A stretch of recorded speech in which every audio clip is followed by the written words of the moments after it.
Versatility is the spice of life. If things are not done differently, it won't be so much fun.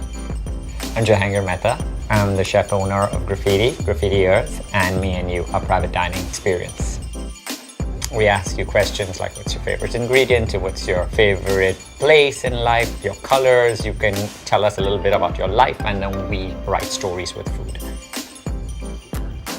The Vita Prep 3 really helps us chop things up very fast and go to that next level of what we are thinking of making in terms of the strength, durability, and the versatility, because you could make a dry mix in there, you could make a wet mix, you could just do a regular blending, make juice. It's just a good overall helper. I remember one time our foamer of our coffee machine had broken. We didn't say that we didn't have cappuccino, but we made the foam in there. So it will work for many things. You'd rather have one piece of equipment which is going to last you better than two pieces of equipment which may or may not, or which might take up more space. I mean, real estate is value.